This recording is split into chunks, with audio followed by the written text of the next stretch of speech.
ஒரு நாள் ஒரு கிராமத்து விவசாயி தண்ணீர் எடுக்க கிணற்றுக்குப் போனார். அப்போ கிணற்றுக்குள் ஒரு பொன்னின் மட்கா கிடைத்தது. விவசாயி அதை வீட்டுக்கு கொண்டு வந்து தரையில் வைத்தார். சோர்வாக படுத்துக் கொண்டார். அந்த நேரத்தில் ஒரு வெள்ளப்புறா பறந்து வந்து மட்காவை பார்த்தது. அந்த புறா மட்காவில் முட்டை போட்டது. சில நொடிகளில் அந்த முட்டைகள் எல்லாம் பொன் முட்டைகளாக மாறின. இரவு வந்தது.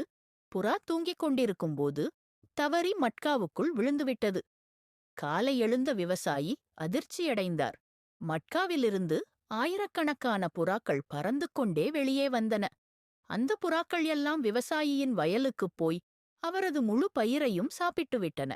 பயந்து போன விவசாயி உடனே மட்காவை தூக்கிக் கொண்டு கிணற்றுக்குச் சென்று அதை தண்ணீருக்குள் எறிந்தார். அந்த நொடியில் எல்லாம் பழைய நிலைக்கு வந்தது. விவசாயி சோகமாக அமர்ந்து கேமராவை பார்த்து சொன்னார், எல்லாம் பழைய மாதிரி ஆகிடுச்சு.